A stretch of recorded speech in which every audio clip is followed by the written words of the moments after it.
పితా పుత్ర పవిత్రాత్మ నామమున ఆమెన్.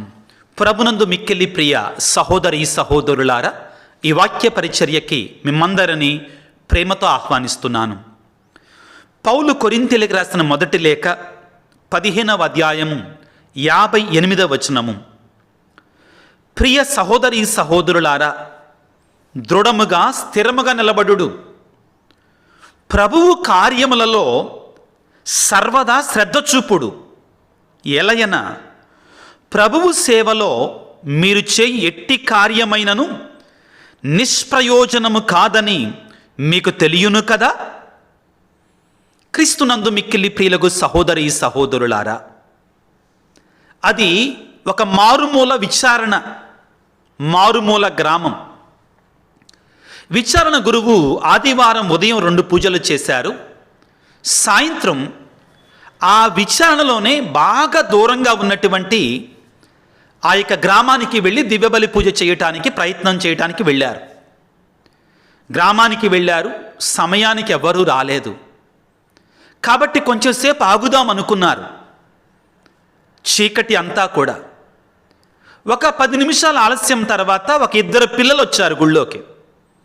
సరే అనుకుని దివ్యబలి పూజ ప్రారంభించడానికి సిద్ధపడిన సమయంలో ఒక భార్యాభర్త కూడా వచ్చి ఆ దేవాలయంలో చివరన కూర్చున్నారు.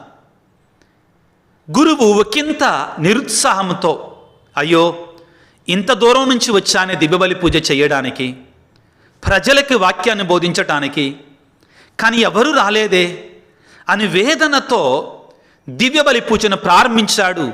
కానీ బలమైన దృఢమైన విశ్వాసంతో దివ్యబలి పూజ కొనసాగుతూ ఉండగా వాక్య బోధనకి గురువు సిద్ధమయ్యారు. సిద్ధమైన సమయంలో మరొక వ్యక్తి ఆ దేవాలయంలో అడుగుపెట్టాడు. బట్టలన్నీ చిరిగిపోయాయి. నిరుత్సాహంగా నిరాసక్తతతో ఉన్నాడు ఆ వ్యక్తి. అతను కూడా వచ్చి ఆ విధంగా కూర్చున్నాడు, మురికి బట్టలతో, చిరిగిపోయిన బట్టలతో. గురువు వాక్యాన్ని బోధించాడు. ఉన్నటువంటిది 5 అయినా కానీ దేవుని యొక్క వాక్యాన్ని ఆత్మ ప్రేరణతో విడమరచి దేవుని యొక్క ప్రోత్సాహకరమైన సందేశాన్ని అందించాడు గురువు. పూజను కొనసాగించి తన పూజ పెట్టె తీసుకొని, తన బైబిల్ గ్రంథాన్ని తీసుకొని తిరిగి విచారణ కేంద్రానికి బయలుదేరారు. రాత్రి చిమ్మ చీకటి, ఎవరూ లేరు.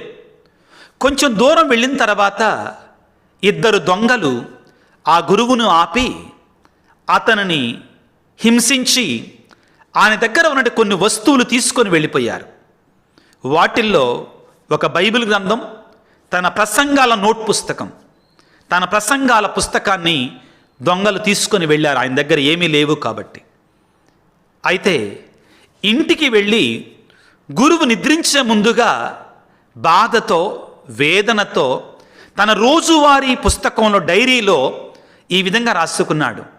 ఈరోజు నా జీవితంలో ఫలం లేనటువంటి రోజు, నిష్ఫలమైనటువంటి రోజు. చాలా వేదనగా ఉంది, చాలా బాధగా ఉంది. ప్రజలకి వాక్యాన్ని బోధించటానికి వెళితే, ప్రజల కొరకే దివ్య సంస్కారాలు అర్పించటానికి వెళితే ఎవరూ రాలేదు. దానికంటే ముఖ్యంగా నన్ను మార్గమధ్యములో దొంగలు, దుండగులు ఆటంకపరచి నన్ను కొట్టి నా దగ్గర ఉన్నటువంటి కొన్ని పవిత్రమైన వస్తువులు లాగి వేసుకున్నారు.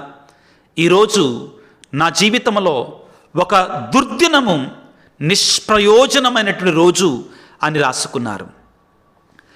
కాలం గడిచిపోయింది. రోజులు, నెలలు, సంవత్సరాలు గడిచిపోయాయి. 5 సంవత్సరాల తర్వాత గురువు అదే గ్రామానికి మరలా ఈ మధ్యకాలంలో వచ్చారు.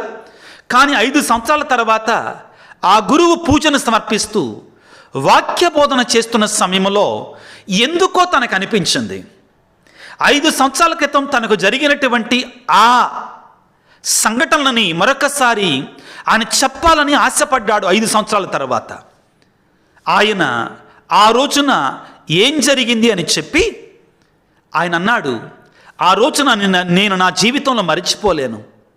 అది నా జీవితంలో ఒక నిష్ప్రయోజనమైనటువంటి నిష్ఫలమైనటువంటి రోజు, అది నన్ను బాగా బాధ పెట్టినటువంటి రోజు, నా జీవితం వృధా అని అనిపించినట్టు రోజు, నా ప్రయత్నం ఫలించదు అని అన్నటువంటి రోజు అని చెప్పి ఆ దినాన్ని గురించి ప్రసంగించాడు. ప్రసంగం ముగుస్తూ ఉండగా ప్రియులకు దేవుని బిడ్డలారా, ఒక ఇద్దరు భార్యాభర్తలు చెయ్యి పైకెత్తారు. ఫాదర్ మేము మాట్లాడొచ్చా అన్నారు. మాట్లాడండి అన్నారు. వాళ్ళు అన్నారు, స్వామి ఆ రోజు మీరు చేసినటువంటి పవిత్రమైన కార్యం నిష్ప్రయోజనం కాలేదయ్యా అని చెప్పారు. గురువు ఆశ్చర్యపోయి శ్రద్ధగా వింటున్నాడు. మేమిద్దరం భార్యాభర్తలం. ఆ రోజున మేము మా ఇంటిలో బాగా తగువ పెట్టుకున్నాం. ఎంతవరకంటే అంతకుముందు దినాలలో కూడా మా మధ్యలో పొసగటం లేదు. వివిధ కారణాల చేత మేము విడిపోదాం అనుకున్నాం, డైవర్స్ తీసుకుందాం అనుకున్నాం. అన్ని రకాలుగా మేము వాదించుకొని ఒక నిర్ణయానికి వచ్చాం. డైవర్స్ తీసేసుకుందాం, కానీ ఒక్కసారి ఇద్దరం కలిసి గుళ్ళోకి వెళ్ళి ప్రార్థన చేసుకొని వద్దాం అనుకున్నాం. అది ఆ రోజు. మేమే ఆ రోజున పూజ ప్రారంభ సమయంలో మరొక ఇద్దరు పిల్లలతో పాటు మేమే ఇద్దరం ఉన్నాము. కానీ మీ పూజలో పాల్గొన్న తర్వాత, మీ వాక్య పరిచర్య ఆలకించిన తర్వాత దేవుని యొక్క ప్రేరణ మా మీదకి దిగి వచ్చింది. మీ వాక్యం మీరు తెలియకుండానే ఆ రోజున ఎంత బాగా కుటుంబాల గురించి చెప్పారు అంటే, ఓదార్పు గురించి చెప్పారు అంటే, ప్రోత్సాహకరమైన మాటలు చెప్పారంటే మేము వెంటనే మార్చుకున్నాం మా ప్రయత్నాన్ని, మా నిర్ణయాన్ని. ఇప్పటి వరకు కూడా మేము భార్యాభర్తలుగా ఉన్నాం. చూడండి, మాకు మరొక ఇద్దరు పిల్లలు కూడా కలిగారు. మీ దీవెన వలన ఆ రోజు మేము పొందుకున్నటువంటి ఆ దీవెన అటువంటిది స్వామి అని వాళ్ళందరి ముందు కూడా సాక్ష్యం పలికారు. ఆ దేవాలయంలో ఉన్నటువంటి వారందరూ చప్పట్లు కొట్టడం ప్రారంభించారు. ఆ విధంగా కొడుతున్న సమయంలో ఒక ఈ పైన సూట్ వేసుకున్నటువంటి, టెక్ చేసుకున్నటువంటి మరొక వ్యక్తి లేశాడు. అతని గురించి అక్కడ ఉన్నటువంటి వాళ్ళందరికీ కూడా తెలుసు. అతను ఆ ప్రాంతంలోనే బాగా డబ్బున్నటువంటి, చాలా ధనవంతుడైనటువంటి ఒక గొప్ప వ్యాపారవేత్త. అతను ఒక 5 సంవత్సరాల క్రితం దివాళా తీసినటువంటి వాడు. దేవుని కృపను ఇప్పుడు బాగా ధనవంతుడైపోయాడు. అతను లేచి చెప్పటం ప్రారంభించాడు, ఫాదర్ ఆ రోజున మీరు వాక్య పరిచర్య చేస్తున్నప్పుడు, దివ్యబలి పూజ చేస్తున్నప్పుడు, ఆ ప్రసంగం సమయంలో మిమ్మల్ని డిస్టర్బ్ చేసుకుంటా గుళ్ళోకి వచ్చినటువంటి ఆ బికారిని నేనే. ఆ చిరిగిపోయిన బట్టలతో, ఆ వికారమైనట్టు మనసుతో వచ్చినట్టు, నిరుత్సాహంతో వచ్చినట్టు వ్యక్తిని నేనే స్వామి అనగానే అందరూ షాక్ అయిపోయారు. ఏం జరిగింది? అంతకుముందు కొన్ని రోజుల పాటు నేను నా కుటుంబంతో గొడవలు పడ్డాను. డ్రగ్స్కి, మత్తు పానీయాలకి, మత్తు పదార్థాలకి అలవాటైపోయాను. నా వ్యాపారంలో బాగా లాసుల్లో ఉన్నాను. కానీ ఆ రోజున నేను ఉరి వేసుకొని చనిపోవాలి అనుకున్నాను. అదృష్టమో దురదృష్టమో కానీ స్వామి, ఆ ఉరితాడు తెగిపోయింది. నేను అనుకున్నాను, ఇప్పుడు వెళ్ళి మరొక తాడు కొనుక్కొచ్చుకుందామని వెళుతున్న సమయంలో గుడి తలుపులు తెరిచి ఉన్నాయి. మీరు పూజను సమర్పిస్తున్నారు. యథాలాపనగా ఒకసారి గుళ్ళోకి వెళదామని వచ్చాను. ఆదరణకరమైన, ప్రోత్సాహకరమైన దేవుని యొక్క వాక్యాన్ని మీరు ప్రసంగిస్తుండగా నాలో పరిశుద్ధాత్మ ప్రేరణ కలిగింది. నాలో మార్పు రావటం జరిగింది. ఆనాడు నేను మీరు ప్రసంగం చెప్తుండగానే నడిపూజలో ఒక నిర్ణయానికి వచ్చాను. ఏమిటి అది? నా జీవితంలో నేనిక నా చెడు అలవాట్ల జోలికి నేను వెళ్ళను అని బలమైన, దృఢమైన నిర్ణయాన్ని పరిశుద్ధాత్మ ప్రేరణతో, దేవుని సహకారంతో మీ వాక్యాన్ని ఆలకించిన తర్వాత నిర్ణయించుకోవటం జరిగింది. ఇంటికి వెళ్ళాను, మారిపోయాను.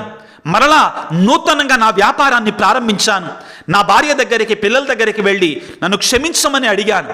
వారు మరలా నా వద్దకు తిరిగి వచ్చారు. నేను ఈ రోజున ఈ దేవాలయానికి సహాయం చేసేటువంటి స్థితికి నేను రాగలిగాను. అక్కడ ఉన్నటువంటి వాళ్ళందరూ కూడా ఇంకా ఎక్కువగా, బలంగా, దృఢంగా ప్రియులారా ఇదిగో చప్పట్లు కొట్టడం ప్రారంభించారు. అంతలోకే ఆ వెనకనే కూర్చున్నట్టు డీకన్ బ్రదర్ గారు లేచి నిలబడ్డారు. ఫాదర్, మీరేమనుకోనంటే మీకు ఒక సాక్ష్యం చెప్పాలి. ఏంటి అంటే, ఆ రోజున మీరు పూజ ముగించుకొని ఇంటికి వెళుతుండగా మిమ్మల్ని అడ్డగించి, మిమ్మల్ని కొట్టి, మీ దగ్గర ఉన్న వస్తువులు దొంగిలించినటువంటి 2 దొంగల్లో నేను ఒకడినయ్యా. గురువు షాక్ అయిపోయాడు. అసలు అర్థం కాల. నువ్వా? అదెలా సాధ్యం అన్నాడు. అవునయ్యా, నా పాత జీవితం రోత జీవితం, నా పాత బ్రతుకు పాప బ్రతుకయ్యా. ఆ రోజున మేమిద్దరం కూడా నిన్ను అడ్డగించాం, నిన్ను కొట్టాం, నీ దగ్గర ఉన్న వస్తువులు లాక్కున్నాం. అయితే అదే రోజున నాతో పాటు ఉన్న దొంగ మరొక దొంగతనం చేస్తుండగా ఆ దొంగతనం మధ్యలో అతను చచ్చిపోయాడు. నేను అతని దగ్గర ఉన్న బ్యాగ్ను తీసుకుని నా ఇంటికి వెళ్ళా. అందులో ఏమున్నాయి? 2 ముఖ్యమైన వస్తువులు. మీరు వాడే బైబిల్ గ్రంథము, మీ ప్రసంగాల పుస్తకం. బైబిల్ చదివాను, అర్థం కానప్పుడు మీ ప్రసంగాల పుస్తకాన్ని చదివాను, చాలా వివరంగా అర్థమయ్యింది. నాలో తెలియకుండానే మారు మనసు వచ్చింది. నా పాప రోత జీవితాన్ని విడిచిపెట్టాను, దేవునిలో మరలాను, దేవుని సన్నిధికి వచ్చాను. నాలో ఒక ప్రేరణ, నేను కూడా ఆ యొక్క గురువులాగా మారాలి, ఈ దేవుని యొక్క నూతన జీవితాన్ని 10 మందికి అందించాలని సెమినరీలో చేరాను, డీకన్గా మారాను, గురువు కాబోతున్నా. అది మీ పుస్తకం వలన, ఆ బైబిల్ గ్రంథం వలన అని చెప్పాడు. గురువు అక్కడ ఉన్నటువంటి వాడు కన్నీరు మున్నీరుగా ఏడవటం ప్రారంభించాడు. అయ్యో, నేను ఆ దినం పనికి రాకుండా పోయింది అని బాధపడుతున్నాను. దేవుడు నా జీవితంలో అన్నిటికంటే కూడా ఫలభరితమైన దినముగా మార్చాడా అని అతడు ఏడ్చుకుంటూ చెప్పాడు. ప్రియులారా, దేవుడు మన బలహీనతల ద్వారా తన మహిమను చాటుకుంటాడు. మనము చేసేటువంటి ఈ ప్రయత్నం పనికిరాందైపోయింది అనుకున్నప్పుడు ఆయన గొప్ప కార్యాలు చేస్తాడు. దాని గురించే ప్రియులారా, ఇదిగో పౌలు గారు అంటాడండి, ఏమని అంటాడంటే, దేవుడు అంటండి మనుషుల దృష్టిలో పనికిరానటువంటి దానిని ఎన్నుకుంటాడంటండి. పనికిరానటువంటి వారిని ఎన్నుకుంటాడట. ప్రియులకు దేవుని బిడ్డలారా, పౌలు కొరింథీయులకు రాసిన మొదటి లేఖ 1వ అధ్యాయము 26వ వచనములో, సహోదరీ సహోదరులారా, దేవుడు మిమ్మల్ని పిలిచినప్పుడు మీరు ఎట్లుంటిరో జ్ఞాపకం చేసుకొనండి. మానవ దృష్టితో చూసినచో మీలో వివేకవంతులు, శక్తిమంతులు, సాంఘికముగా ఉన్నత జీవితము కలవారు ఎవరు కూడా లేరు. ప్రియులారా, మానవ దృష్టితో చూస్తే మనం అవివేకులము కావచ్చండి. కొంతమంది పిచ్చివాళ్ళుగా మనల్ని పరిగణించవచ్చు. దేవుని యొక్క పరిచర్య చేస్తుండగా, దేవుని యొక్క సేవ చేస్తుండగా, దేవుని యొక్క కార్యాలు చేస్తుండగా, దేవుని యొక్క పని చేయాలని వెంపర్లాడుతున్న మన వైపు చూసి ప్రజలు మనల్ని పిచ్చివాళ్ళుగా చూడొచ్చు. మనం కూడా అయ్యో నా జీవితం నిష్ప్రయోజనం అయిపోయిందేమో, నేను చేసే పని చేస్తుందా, దేవుడి కోసం నేను పడుతున్న ప్రయాస ఫలభరితం అవుతుందా అనుకోవచ్చు. నువ్వు అనుకోవచ్చు, బిడ్డ నేను కుటుంబానికి సంబంధించినటువంటి దాన్నే కదా, ఒక గృహస్థ క్రైస్తవురాలనే కదా, గృహస్థ క్రైస్తవుడినే కదా, నేనేం చేయగలను, నా వల్ల ఏమైతే నేను చేసినా అని ఏమైనా ప్రయోజనం ఉంటుందా? దేవుడు నిన్నే వాడుకుంటాడు, దేవుడు నీ పనినే వాడుకుంటాడు, ఆ కొద్దిగానే వాడుకుంటాడు. నిదానంగా ప్రారంభించు, అద్భుతాన్ని చేస్తాడు. పౌలు కొరింథీయులకు రాసిన మొదటి లేఖ 1వ అధ్యాయం 27వ వచనములో, వివేకవంతులు సిగ్గుపడినట్లు చేయుటకు లోకముచ్చే అవివేకులుగా భావించవాలని దేవుడు ఎన్నుకున్నాడు. శక్తిమంతులను సిగ్గుపడినట్లుగా చేయుటకు లోకముచ్చే బలహీనులుగా భావించబడువారని ఆయన ఎన్నుకున్నాడు. ప్రియులారా, మనము దేవుని సన్నిధిలో మనం చేయాల్సిందల్లా ఏమిటి అంటే, మనం చేయాల్సిన పని మనం చేయటమే. ఫలితం ఆయన చూసుకుంటాడు, ఫలాలు ఆయన ఇస్తాడు. నువ్వు చేయాల్సిన పని నువ్వు చేయి, నువ్వు చేయాల్సిన సువార్త నువ్వు చేయి. నేను గృహస్థ క్రైస్తవుణ్ణి, నాకంతగా చదువు రాదు, నా వల్ల ఏమైంది అనుకుంటున్నావా? ఏ ప్రక్కన వాళ్ళకి కొంచెం చెప్పు, బాధల్లో ఉన్న వాళ్ళకి, ఏసే నిన్ను ప్రేమిస్తున్నాను, నీ కోసం ప్రార్థన చేస్తానమ్మా, తప్పనిసరిగా ప్రార్థన చేస్తా, ప్రార్థన చేయి, గొప్ప మార్పు తీసుకొని వస్తాడు, గొప్ప మార్పు తీసుకొని వస్తాడు. మనం చదువుకున్న వాక్యం ప్రియులారా, పౌలు కొరింథీయులకు రాసిన మొదటి లేఖ 15వ అధ్యాయం 58వ వచనములో, ప్రియమైన దేవుని బిడ్డలారా, పౌలు గారు అంటున్నాడు, దృఢముగా స్థిరముగా నిలబడండి, ప్రభువు కార్యములలో సర్వదా శ్రద్ధ చూపించండి. అని నేను చేసేది ఏం పని కొత్తది అనుకోమాకండి. ప్రభువు కార్యాలలో సర్వదా శ్రద్ధ చూపించండి. ఎలయనా ప్రభువు సేవలో మీరు చేయు ఎట్టి కార్యమైన, చిన్నదైనా పెద్దదైనా, ఎవరి సేవలో? ప్రభువు సేవలో మీరు చేయు ఎట్టి కార్యమైనను నిష్ప్రయోజనము కాదని మీకు తెలియను కదా. నిష్ప్రయోజనం కాదది, ఎందుకంటే అది దేవుని యొక్క కార్యం ప్రియులారా, దేవుని యొక్క పని. ఆయన చూసుకుంటారు, నువ్వు చేస్తే చాలు, నువ్వు చేయాల్సింది. ఆ గురువు అనుకున్నాడు అది ఒక పనికిరానటి రోజుగా మారింది అనుకున్నాడు. నిష్ప్రయోజనమైన నిష్ఫలమైన రోజుగా ఒక దుష్టదినం అనుకున్నాడండి. కానీ దేవుడు దానిని ఒక ఆశీర్వాదకరమైన, ఒక దీవెనకరమైన దినముగా మార్చాడు. ఆయన పని చేస్తాడు. ప్రియులకు దేవుని బిడ్డలారా, ఇదిగో దేవుని యొక్క వాక్కు ఎప్పుడు నిష్ఫలము కాదు.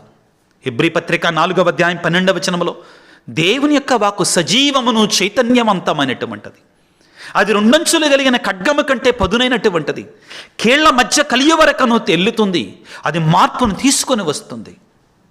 యెషయా గ్రంథములో 55వ అధ్యాయములో 10-11 వచనాలు ఈ విధంగా సెలవిస్తాయి. ప్రియులకు దేవుని బిడ్డలారా, వాన మంచు ఆకాశము నుండి దిగివచ్చి అచ్చటికి మరలిపోక భూమిని తడిపి దాని మీద పైరు మొలిపించి పంటను పండించును.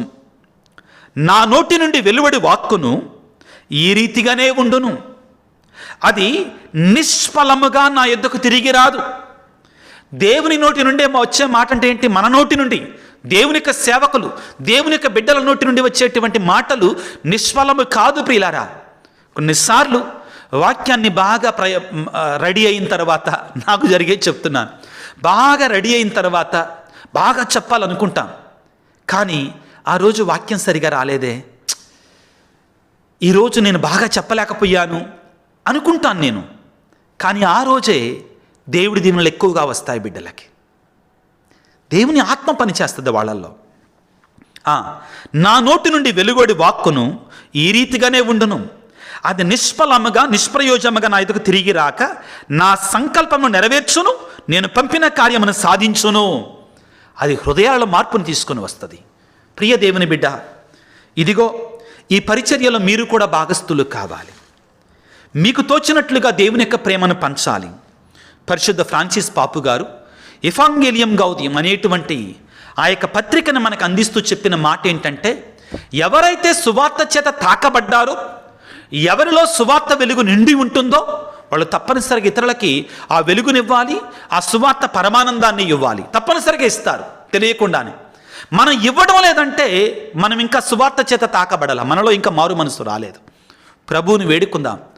ఆ గురువు ఏ విధంగా దేవుడు దీవించాడు, మనం చేసే చిన్న చిన్న ప్రయత్నాల ద్వారా కూడా దేవుని రాజ్యం రావాలని, దేవుని యొక్క ఆశీర్వాదాలు కుంభవృష్టిగా దేవుని బిడ్డల మీద నింపబడాలని, నిరుత్సాహంతో, నిరీక్షణ లేకుండా, నిర్వేదముతో కూరుకుపోయిన బిడ్డలకి ప్రోత్సాహాన్ని, ఉత్సాహాన్ని కలిగించే విధముగా దేవుడు తన యొక్క వాక్యము ద్వారా దేవుని బిడ్డలతో మాట్లాడాలని తలల వంచి ప్రార్థన చేసుకుందాం. సర్వశక్తిమంతుడా, సర్వోన్నతుడా, ప్రేమామయుడా, నీకు స్తోత్రాలు, వందనాలు. ఈనాడు మీరు మాకు ఇచ్చినటువంటి ప్రోత్సాహకరమైన, దీవెనకరమైన, ఆశీర్వాదకరమైనటువంటి వాక్యాన్ని బట్టి మీకు వందనాలు. ప్రభువా, ఈ వాక్య పరిచర్యలో పాల్గొన్న నీ బిడ్డలందరి పని పరిశుద్ధాత్మ శక్తిని కుమ్మరింపచేయండి. ముఖ్యంగా వేదనలతో, బాధలతో, నిరీక్షణ లేకుండా, నిరుత్సాహంతో, నిరాశతో కూరుకుపోయిన బిడ్డలకి ఉత్సాహాన్ని, ప్రోత్సాహాన్ని కలిగించండి. నీ పరిశుద్ధాత్మ శక్తితో నీ బిడ్డలను నింపండి ప్రభువా. ముఖ్యంగా ఎవరైతే ఆత్మీయంగా పాపాంధకారములో మునిగిపోతున్నారో, నీకు దూరంగా బ్రతుకుతున్నారో వారందరి కొరకే ప్రార్థిస్తున్నాను తండ్రి. నీ పరిశుద్ధాత్మను వారి మీదకి పంపించి మారు మనస్సు, హృదయ పరివర్తన వారికి దయచేయండి. నూతన హృదయాన్ని, నూతన మనస్సును యెహెజ్కేలు గ్రంథంలో నువ్వు చెప్పినట్లుగా వారికి దయచేయండి తండ్రి. ఈనాడు ముఖ్యంగా అనారోగ్యముతో బాధపడుతున్న బిడ్డల కొరకే ప్రార్థిస్తున్నాం. మా కోసం ప్రార్థించండి స్వామి అని ఈ వీడియో కింద ఎవరైతే వేడుకుంటున్నారో వారందరి తలంపులను ప్రభువా ఈ ప్రార్థనలో ఏకీభవిస్తున్నాం తండ్రి. కుటుంబాలలో వివిధ రకాలైన బాధలతో, వేదలతో, సఖ్యత లేక, సమాధానం లేక జీవిస్తున్న వారందరికీ కూడా ప్రభువా ఇదిగో నీకు శాంతిని, సమాధానాన్ని సమృద్ధిగా దయచేయమని, వారి కోరికలను చిత్తమైనటువంటి వాడిని నెరవేర్చమని మా ప్రభు అయిన క్రీస్తు ద్వారా వేడుకొనిచున్నాము తండ్రి. ఆమెన్. ప్రభువు మీతో ఉందరుగాక, మీ ఆత్మతో ఉందరుగాక. సర్వశక్తి గల సర్వేశ్వరుడు పిత, పుత్ర, పవిత్రాత్మ మిమ్ము మీ కుటుంబాలను చల్లగా దీవించి ఆశీర్వదించి కాపాడుదురుగాక. God bless you. దేవుడు మిమ్ము దీవించుగాక. ఆమేన్.